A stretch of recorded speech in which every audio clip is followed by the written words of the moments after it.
Hi, everyone. It's Coaches Katie, And Ashlie, and we are the C and Strive TLC. supporting the coaches who support our teachers. Here we are in our next podcasts for instructional coaches. Today's focus is everything walkthroughs, the data, their purpose, steps in using them for success. So let's just get started. So, Ashlie, if I were to ask you what is a walkthrough, what would you say? Oh, yeah. These can get oftentimes tangled in with evaluations, and we definitely don't want that to happen. So the big three from a walkthrough, let's see, they're non-evaluative. That's the first thing. They're quick. I mean, under 10 minutes for sure. Oftentimes I was in classrooms for maybe 3 minutes and then I was out of the classrooms. And then number three is everyone, they include everyone in the school. We want to get some good school-wide data from walkthroughs. So we're not just popping into one or two classrooms. We're trying to get into all the classrooms over the course of the month or however often it is that you're looking at that data. Do you have anything to add, Katie? Yeah, I think you nailed it there. The only other thing I would add is depending on the school, the culture of the school, walkthroughs, I used to leave little notes, and I think it can be real good for positive feedback for teachers. Oftentimes teachers are craving that feedback, so it ends up just giving them a little bit of feedback, but how somebody else is recognizing what they're doing in their classroom and picking out just positive things that they're doing. And then as the years went by and we had walkthroughs in our school, then I was able to make suggestions, and then some coaching cycles happened from that. But at the beginning, it's when teachers are not used to having people in their classroom, it's definitely nice for that positive feedback piece.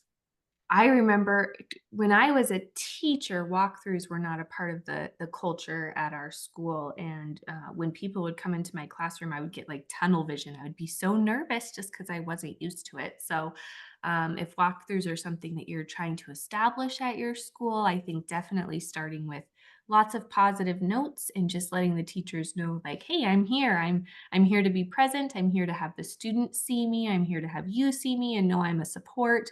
And then I think it's important that teachers really understand the why of walkthroughs. Well, everyone, right? Like, why are we taking this data? Why is it helpful for our students and for us as educators? So, how did you communicate that message at your school?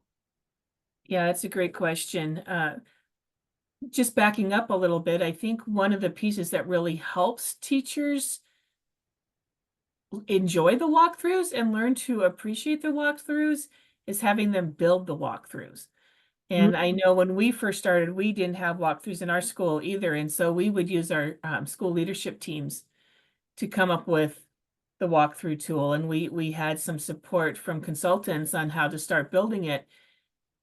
And then I think it's evolving. Like every year it changes just a little bit because they want that feedback on positives to redirections. And then as an instructional coach, I was able to go in and give PD on positives to redirections. And then we look at the data on opportunities to respond. And so all of that has just evolved over 5 years. And it was amazing to see how they use the data. I had several teachers use that for their goal for the year.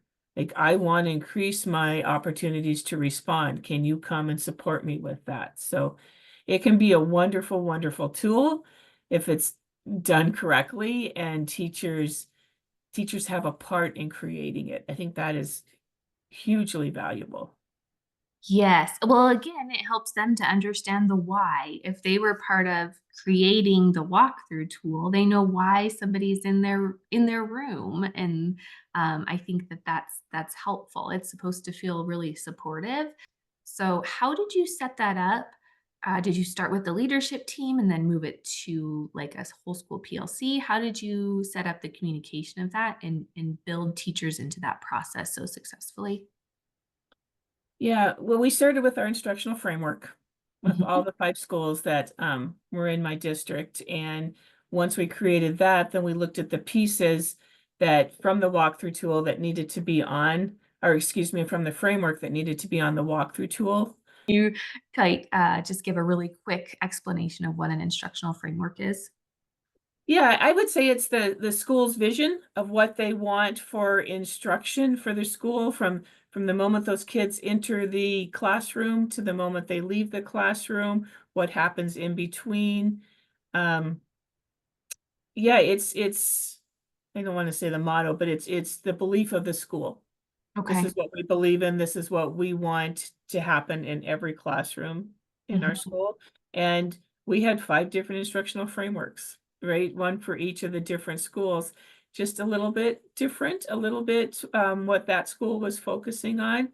And then each year they look at the instructional framework again and adjust and change as they're growing as a team. Okay. What would you say? You've had lots more experience with that than I have. I don't know that, but, I just think, yes, it's good quality research-based, instruction from bell to bell. So when we come into the classroom, what's our bell ringer to open that learning loop? How are we keeping students engaged throughout the lessons?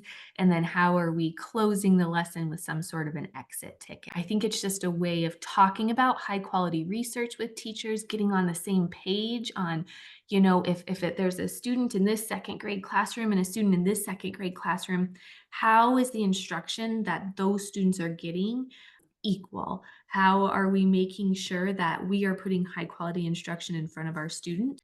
In our school, what's our starting point? What do we want to make sure that everybody at our school, any student that walks through this school, they've had exposure to lots of opportunities to respond towards a common goal, or they've had exposure to exit tickets so that we can check on their learning at the end of the lesson and see who learned it and who needs more practice.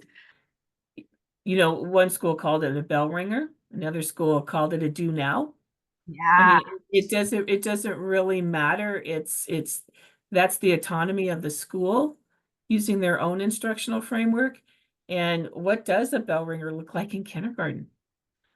Well, that's way different than middle school, Yes. right? And so adjusting what all of those pieces look like for this specific school. Yeah. Right, so once you have that instructional framework, then you can build your walkthrough tool on it. And we had several examples and then we pulled out what we needed. And currently they're trying to combine some of the walkthrough tools because they're combining buildings. And but the teachers are all involved in that. Yeah, so I So think that's so important, you talking about how it looks different between schools because it's educators looking at the research and then talking about what does that look like for our school and making it their own. And then once they've established that, like, okay, pie in the sky, what do we want this to look like at our school for our students? Then the walkthrough tool allows us to monitor that implementation and see, okay, where are we doing a really, really good job with this? What more might we need to do as a school to support this implementation? Because if we put the goal out there, but then we're not looking at the school to see if we are in fact implementing this, it kind of falls flat. yeah, it does. And you have to, it has to be, it's not one and done either. You Yes. you have to keep it evolving and changing as leadership changes, as everything changes, and you get better and stronger and understanding it, and the teachers want it to change. Like, I want you to start tracking this. I need help with this. Or if it's classroom management, what could we be tracking differently? So, and then that leads to your professional development. It leads to, okay, well, we need to work on some of these things that we're not seeing consistent throughout our school. Yes, yes. So, And it hits everyone differently at different times. Like what I'm getting from this professional development might be different than the person sitting next to me. And so we have to hear it and practice it a certain number of times before we're all implementing it, I think. so a walkthrough tool does help with that because it does bring that focus into what we want for the school. Yeah. And, you know, when you start out with walkthroughs, principals, instructional coaches, and I know we started out going together, and it was mainly to make sure that we knew how to do a walkthrough, that we were consistent in how we were scoring. Like, how are you scoring, oh, group responses as compared to individual responses or something like that? Any of those little things, and it's like, then you would sit and debrief, and it wasn't necessarily at the beginning about the teacher or about the data. It was, were we consistent in our marking? Yes. That is was it was critical at the beginning, critical, and I can tell you every time we were close, it was a big celebration. But I learned from a consultant on how to do it because she had done many, and I think that's key too, to learn from somebody who has done it, and then they can explain it to you. Um, but Yeah, yeah, I remember that. That's so important. And then it can evolve to, I had teachers doing a walkthrough on me. I would teach the classroom and then they would score so that they could understand what we're marking on the walkthrough tool. And then hopefully you could get peers going in, feeling comfortable and going in and learning from each other. That would be the ultimate goal in my mind. And for sure. instructional coaches, it's really helpful for a coach to go in with somebody to watch and point things out and track together. So this is not a one-year thing. This evolves over time. So I do want to stress that with walkthrough tools. It's not going to be this perfect magic bullet that takes care of everything in the school. It takes time to develop. Teachers have to work on developing it together and then learning how it works and how it can improve their teaching. Yeah, for sure. I think once you get to that point where educators are the ones in other educators' classrooms, because we see it as instructional coaches, we're often the people that get into classrooms and do a lot of the walkthroughs. And we see how valuable it is to learn from other teachers. But then, like you said, also when you're filling out the walkthrough tool, you just have a different level of understanding. It just helps you to understand that walkthrough tool and those instructional practices at a deeper level. So if you can get teachers doing that and being in other teachers' classrooms, stealing tips and tricks, but also just understanding that instruction at that level, it is so, so valuable. But it's hard to orchestrate. Definitely. We never want a walkthrough to be a gotcha, right? It's, again, go slow with these and yeah, I just think again the key is letting the teachers help develop it. And then teachers looking at the data. Eventually, you want the teachers looking at the data, not with names or anything, but let's look at what were our positives to redirections? What was our data showing? So I think walkthroughs also open up that to learning from each other. And yeah, I wish I would have had walkthroughs as an educator myself many years ago. I think they're so valuable. Well, you're making a really important point about the process of walkthroughs, right? Like step 1 is to just jump in and do them and just know they're not going to be perfect right off the bat. And there's going to be so much refinement over the years as you're developing this process, but you've got to jump in and do it. I remember us, um, we did the walkthroughs. We had a grant where we had to do the walkthroughs. So that helped us, right? It was our push to get into classrooms and do them. But then we opened up the Google form and we were like, okay, well, we don't know what to do with all of this data. And so it was a process. It took us a while to develop what are our systems for communicating this data to teachers? What are our systems for figuring out, okay, once we look at the data, how do we set goals around the data? How do we monitor our goals around the data? And it looks different at every school, and that's okay because you want the leadership teams and the teachers to take it and make it their own and make it meaningful for their students. Right. And I was thinking, what if you're an instructional coach listening to us and you're like, well, we don't do walkthrough tools. We don't have one.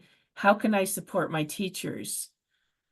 Get into the classrooms, write them a positive note, write what you see is going well. And you'd be amazed at then you're going to know that teacher a little bit better. You're going to see the relationships that that teacher has with children. You might see a child that you can talk to that maybe is struggling, you could talk to the teacher about it later.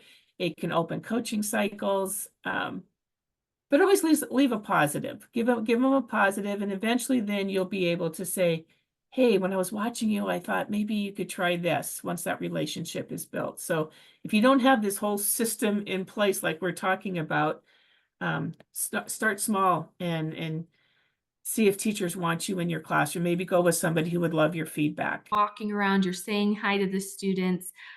You're just becoming a part of their classroom day.